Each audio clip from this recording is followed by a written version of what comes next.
What made you decide that you wanted to enter the transfer portal? I was just looking for a spot with a little more stability. You know what I'm saying? The coaches that recruited me to Mizzou, the DC and the D-line coach was fired before I got there. And then my second D-line coach, he was fired 4 games into the year. So I was just looking for a place with, you know what I'm saying, a little more stability, just because it was hard just having to, you know what I'm saying, rebuild relationships and learn new coaches and things like that.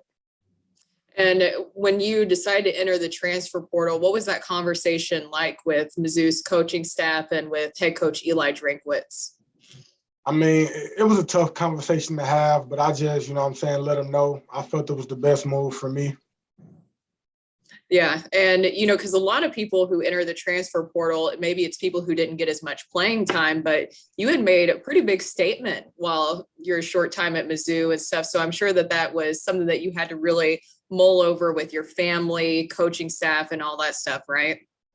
Yeah, I've had to talk to everybody, you know what I'm saying. I actually talked to my teammates before I made the decision to do it, you know what I'm saying, just to give them a heads up. Because that was the hardest thing for me, just leaving the brotherhood that I had built and things like that. And what were those conversations like? Were your teammates pretty understanding? Yeah, they were pretty understanding. They knew, like, you know what I'm saying, if I wasn't too happy in the spot, they were happy for me and that they knew I had to do what was best for me. But they were understanding. And so for those who don't understand what the transfer portal is like, once you put it out there that you were going to enter the transfer portal, what was it like? And then, as we know, I saw that you went to different schools. Was it almost like you were a high school recruit all over again? Yeah, it was just like high school. A lot of coaches hitting you up as soon as you officially enter the portal. You know what I'm saying? And the only difference I would say was, you know, in high school, you're into all the cute stuff. You want all the coaches calling you and telling you how great you are.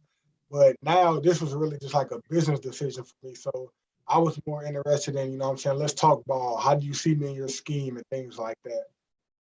And so, as we know, you settled on LSU. So what stood out to you about LSU and what sold you on, okay, this is the school that's going to help me reach my ultimate goal? I honestly wanted to stay in the SEC. So that was a big part of it. And, you know what I'm saying, Coach Kelly, you know what I'm saying, just looking at his background and his pedigree and every single program he's been to, how he's turned it around, you know what I'm saying, and made them a contender every year. And just they had some of the best facilities that I've seen, like, ever, honestly. And then with my former high school head coach being there, that was also kind of just like the icing on the cake for real. Yeah. And for those who don't know, Coach Steeples, of course, your head coach over at DeSmet. So I'm sure that that was very comfortable for you, considering that you worked with him at DeSmet. And when he went over to LSU, you were like, okay, yeah, this is going to be a perfect fit for me because this is a coach that I've worked with for so long. He didn't affect the decision too much because, like, I've been knowing him for a long time, so it really wasn't like he was recruiting me there. It was more like I can give you the info, I can tell you who's on the depth chart, you know what I'm saying, but you got to make the best decision for you. But obviously it is, you know what I'm saying, a more comfortable feeling when you got someone down there that you know, because that's far from home and things like that. But it was a good, you know what I'm saying, it was good for me. Yeah. What's the goal for you now with your transition to LSU? Will you be starting there here soon? And what do you hope to accomplish while there? The plan is to get down there in the next few days, actually, so I can start school for next week. And just, you know what I'm saying, I'm coming to be an immediate impact player for the program. And, you know what I'm saying, obviously go get another good education. And just, you know what I'm saying, really I got those same goals, just to be an all-SEC player and dominate at this level.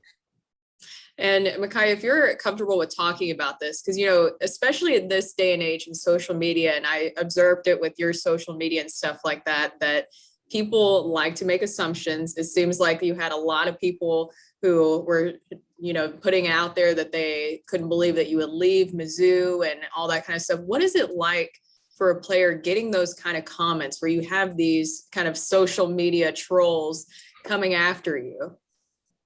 Honestly, I don't even look into it too much. Sometimes when I'm scrolling, I'll see something, I'll laugh at it or something like that. Like, it's not really affecting me because I remember, you know what I'm saying, when I first went to Mizzou, one comment that I seen was, you know what I'm saying, are you sure this kid is good enough to play here? That didn't affect me, you know what I'm saying? So it's just, it's nothing, it's funny to me. It's nothing that I take in too much account, you know what I'm saying? But is it also different for you just, you know, as an athlete, the fact that you guys do have to deal with social media in that way, and that, you know, people have direct access to you where they can make those kind of comments, good or bad? Yeah, it's different, but you know, everybody entitled to their opinion. It is what it is at this day and age. Like, you know, everybody's going to be coming after you. They're going to love you while you're there. But, you know what I'm saying, if you leave a team, you would expect this.